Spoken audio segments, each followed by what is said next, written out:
فبأي آلاء ربكما تكذبان. مفتی صاحب نے آپ نے کہا تھا کہ عام سوکس پر مسح جائز نہیں ہے. میری والدہ کے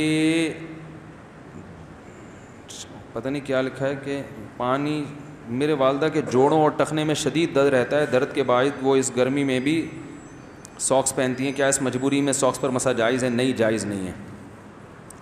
مجبوری میں یا تو وضو ہوگا یا تیمم ہوگا. سمجھ رہے ہیں؟ یہ جو ساکس ہے نا آج کل جن پہ مسح کے جواز کا فتویٰ دیا جا رہا ہے، یہ رسول اللہ صلی اللہ علیہ وسلم کے دور میں تھے ہی نہیں. ایک چیز تھی نہیں تو آپ یہ کیسے کہہ سکتے ہیں کہ نبی نے اس پہ مسح کو جائز قرار دیا ہے؟ سمجھ رہے ہیں؟ نبی کے دور میں جو موزے تھے وہ موزے تھے جو جوتوں کے قائم مقام تھے. جب وہ موزے پہنے جاتے تھے تو پھر جوتے بولو بھائی نہیں پہنے جاتے تھے. ان موزوں کا حدیث میں تذکرہ ملتا ہے. دیکھو حدیث میں اسی چیز کا تذکرہ ہوگا نا جو نبی کے دور میں ہوگی بھی. تو دیکھو چاول کا حدیث میں ذکر نہیں ہے. کیوں نہیں ہے؟ عرب میں چاول بولتے کیوں نہیں بھائی؟ تھے ہی نہیں. دوسری قوم میں تھے، عرب میں نہیں تھے. تو نبی صلی اللہ علیہ وسلم نے جورب کا جو تذکرہ کیا حدیث میں، جو جورب جس کو اردو میں موزہ کہتے ہیں، یہ وہ جورب نہیں ہے جو آج ہے. الفاظ کو نہیں دیکھا جائے گا، مفہوم کو دیکھا جائے گا کہ حدیث کا مفہوم کیا ہے. تو یہ وہ جورب ہے جو صحابہ پہنتے تھے، اور وہ جورب تھا کہ جب وہ جورب پہنتے تھے پھر جوتے نہیں، وہ جوتوں کے قائم مقام ہوتا تھا. نہیں آ رہی بات؟ تو وہ ساکس جو جوتوں کے قائم مقام ہوگا نا اس پہ مسح جائز ہوگا. تبھی ہم کہتے ہیں حدیثوں کا مطلب فقہا سے پوچھا کرو، آج کے لوگوں سے مت پوچھو. اس میں انسان غلطی کر بیٹھتا ہے. تو صحابہ کے جو تبھی تمام فقہا اس کے قائل ہیں. مختلف شرطیں لگائی ہیں. کسی نے کہا اتنے میل پیدل چل سکتا ہو اس میں، کسی نے کہا کہ اتنے موٹے ہوں، کسی نے کہا یہ شرط. تو یہ شرطیں کیوں لگائی ہیں؟ سب نے اپنے اپنے حساب سے صحابہ کرام جس قسم کے موزے پہنا کرتے تھے ان کا ایک معیار متعین کیا ہے اور شرطیں لگائی ہیں. ہر آدمی اپنے لحاظ، ہر مجتہد نے اپنے لحاظ سے شرطیں لگائی ہیں نا. انہوں نے کہا صحابہ کے موزے جو تھے نا اس میں یہ کوالٹی تھی کہ اتنے میل چل سکتے تھے. کسی نے کہا نہیں یہ شرط، کسی نے کہا یہ شرط. تو وہ سب انہوں نے اس موزے کو بنیاد بنایا ہے. یہ والا موزہ جو ٹیشو پیپر کی طرح باریک ہوتا ہے اس کو کسی نے بھی بنیاد نہیں بنایا. اور وضو کا معاملہ ہلکا معاملہ نہیں ہے، نماز ہے. اور پاؤں دھونے کا حکم قرآن نے دیا ہے. تو قرآن کی آیت کو چھوڑا جائے گا بہت مضبوط دلیل کی بیس پہ. ایک ترمذی کی روایت یا کوئی روایت جس میں جورب کا ذکر آیا اور جورب سے آپ نے یہ والے موزے مراد لے لیے، اتنی کمزور دلیل پہ قرآن نہیں چھوڑا جا سکتا. تبھی امام ابو حنیفہ کہتے ہیں ما قلت بالمسح علی الخفین، میں نے موزوں پہ مسح کا فتویٰ اس وقت تک نہیں دیا جب تک کہ میرے پاس چڑھتے سورج کی طرح دلائل نہیں آ گئے کہ یہ مسح جائز ہے. کیوں؟ اتنے کثرت سے دلائل آئے ہیں پھر فتویٰ دیا، کیونکہ قرآن میں پاؤں دھونے کا حکم ہے. قرآن تو بہت مضبوط ہے. آپ موزے چڑھا کے دیکھ لو سعودی عرب میں اور دبئی شارجہ میں کیا ہو رہا ہے. 5 نمازیں عام ساکس ہیں اس پہ مسح کر کر کے نمازیں پڑھ رہے ہیں. پاؤں دھونے کا حکم کہاں گیا؟ بالکل ہی شارٹ ہو گیا مارکیٹ سے.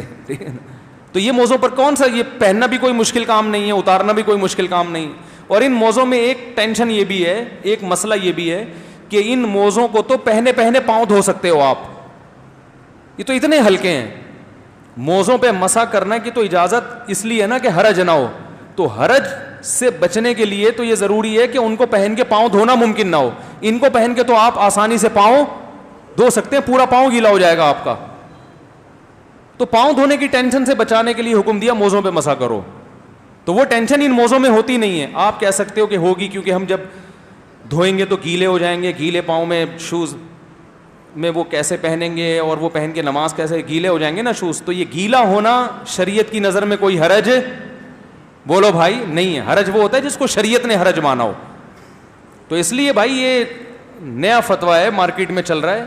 سعودیہ کے شیخ بن باز رحمہ اللہ تعالی ہمارے لیے قابل احترام تھے. ان کی ایک ذاتی رائے تھی اور یہ ابن تیمیہ رحمہ اللہ سے انہوں نے لی تھی. اور وہ پوری امت میں، کیونکہ سعودیہ کے مفتی اعظم کا فتویٰ بڑا مانا جاتا ہے، سعودیہ کے ہے نا، تو اس کے مقابلے میں تمام بڑے بڑے فقہا کو لوگوں نے چھوڑ دیا. تو آپ بڑے بڑے مجتہدین جو شیخ بن باز سے بھی بڑے تھے ان کو فالو کریں. ان کا یہ فتویٰ نہیں ہے. انہوں نے شرطیں لگائی ہیں اور وہ شرطیں اس عام موزے میں نہیں پائی جاتی. اور کوئی آپ سے پوچھے نا, حدیث میں تو آتا ہے جورب موزے پہ مسا نبی نے کیا, آپ بولیں حدیث میں جو موزہ ہے وہ موزہ ہے جو اس دور میں تھا, یہ والا موزہ اس دور میں نہیں تھا. اور وہ موزہ ہے جو بغیر شوز کے پہنا جاتا تھا, یعنی شوز کے قائم مقام ہوتا تھا, وہ اسے پہن کے صحابہ سفر کرتے تھے. سمجھ رہے ہیں کہ نہیں سمجھ رہے ہیں؟ اس موزے کو پہن کے کوئی, یہ موزہ پہننا نہ پہننا برابر ہے, یہ ننگے پاؤں جیسا ہوتا ہے آدمی, اسے پہن کے انڈا موڑ تک نہیں جا سکتا آدمی. تو اس لیے نماز بہت اہم رکن ہے اور وضو بہت اہم. اور کیا حدیث میں آتا ہے کہ ایڑیاں ذرا سی خشک رہ گئی تھی ایک صحابی کی وضو میں, ذرا سی خشک, آپ نے فرمایا ویل للاعقاب من النار, ان ایڑیوں کے لیے جہنم کی آگ ہے.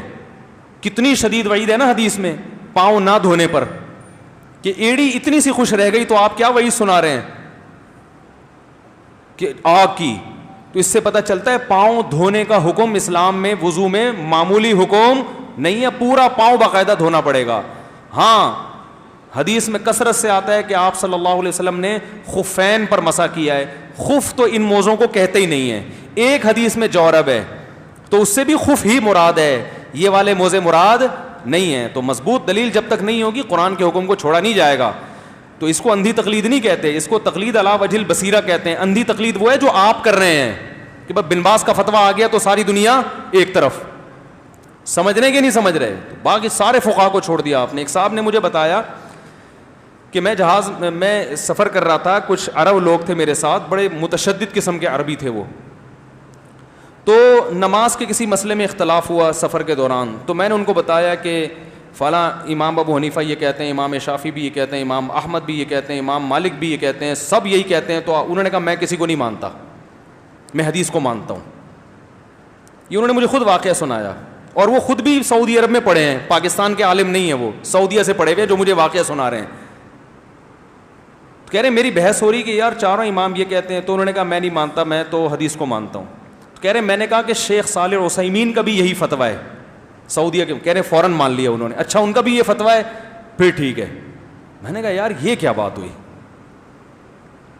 وہ حدیث جس پہ شیخ صالح ال عثیمین فتویٰ دے دیں تو وہ تو حدیث کا فتویٰ ہے, چاروں امام فتویٰ دیں وہ حدیث کا فتویٰ نہیں ہے. تو تقلید سب کر رہے ہیں, یہ یاد رکھو.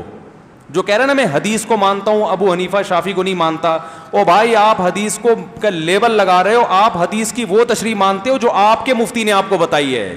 سمجھ رہے ہو؟ تو دوسرا مفتی بتا رہے ہیں اس کو آپ لفٹ کرانے کے لیے تیار ہو ہی نہیں. تو ہم کہتے ہیں جب عامی آدمی نے مفتی کی تقلید ہی کرنی ہے, بن باز ہو یا صالح العثیمین ہو, یہ یقیناً قابل احترام تھے ہمارے لیے, تو جب آپ نے انہی مفتیوں کی تقلید ہی کرنی ہے تو ائمہ اربعہ کی تقلید کرو, وہ زیادہ بہتر نہیں ہے کیا؟ جنہوں نے تابعین تبع تابعین کا دور دیکھا, صحابہ تابعین کو نمازیں پڑھتے ہوئے دیکھا اپنے سامنے, صحابہ تابعین اور ان کے شاگردوں کو, تو وہ زیادہ اس قابل ہے کہ ان کی تقلید کی جائے. تو اس لیے یہ عام موضوع پہ مسح اگر امام نے کیا ہے آپ کو یقین ہے اس کے پیچھے نماز نہیں ہوگی, کیونکہ نماز میں وضو بہت اہم رکن ہے اور پاؤں دھونا قرآن کا حکم ہے. تو اتنی کمزور دلائل کی بیس پہ پاؤں دھونے کے حکم کو چھوڑا نہیں جائے گا اور نماز کو خراب نہیں کیا جائے گا.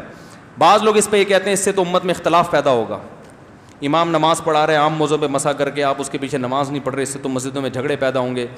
یقیناً پیدا ہوں گے, لیکن اس جھگڑے کا ذمہ دار وہ امام ہے کہ جو اپنے مسلک کو سب پہ ٹھونس رہا ہے سب کے اوپر. بھائی اس کے مسلک میں بھی عام موضوع پہ مسح کرنا جائز ہے نا, فرض تو نہیں ہے. تو وہ عام لوگوں کو فتنے سے بچانے کے لیے وہ یہ کر لے کہ یار میں جب اپنی نماز پڑھوں گا تو عام موضوع میں مسح کروں گا, لیکن جب میں جماعت سے نماز پڑھاؤں گا تو سب کے جذبات کی رعایت کروں گا, اختلاف میں نہیں ڈالوں گا, لہذا میں عام موضوع پہ مسح نہیں کروں گا. ایسے طریقے سے نماز پڑھاؤں گا کہ سب کے نزدیک نماز ہو جائے گی. تو اگر یہ اختلاف مسجد میں پیدا ہو رہا ہے تو اس کے ذمہ دار مقتدی نہیں ہے, وہ امام ہے جو ایک بن باز کی رائے کو اٹھا کے سب پہ تھوپ رہا ہے زبردستی. ٹھیک ہے نا, وہ ذمہ دار ہے اس کا.